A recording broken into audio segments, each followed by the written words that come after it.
शरण्ये त्र्यंबके गौरी नारायणि नमोस्तुते या देवी सर्वभूतेषु मातृरूपेण संस्थिता नमस्तस्यै नमस्तस्यै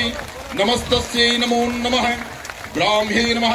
माहेश्वर्ये नमः कौमार्ये नमः वैष्णव्ये नमः वाराक्ये नमः इंद्राण्ये नमः नमः महालक्ष्मी नमः सिद्धलक्ष्मी नमः मोक्षलक्ष्मी नमः जयलक्ष्मी नमः सरस्वती नमः ओम शक्ति नमः ओम शक्ति नमः ओम शक्ति नमः ओम शक्ति नमः ओम शक्ति नमः ओम शक्ति नमः ओम शक्ति नमः ओम शक्ति नमः ಮಾಡಿ ಇಂತಹ ಧಾರ್ಮಿಕವಾದಂತ ರೀತಿ ನಮ್ಮ ಕಾಂತೇಶ್ ದಂಪತಿಗಳಾಗಿರಲಿ ಈಶ್ವರಪ್ಪ ಅವರ ದಂಪತಿಗಳಾಗಿರಲಿ ಅವರ ಮಕ್ಕಳು ಹೆಣ್ಣು ಮಕ್ಕಳಾಗಿರಲಿ ಎಲ್ಲರೂ ಸಹಿತ ಬಹಳ ಅಚ್ಚುಕಟ್ಟಾಗಿ ಧಾರ್ಮಿಕ ಸೇವೆ ಸಲ್ಲಿಸ್ತಾ ಇದ್ದಾರೆ. ಈಗ ನಿಮ್ಮ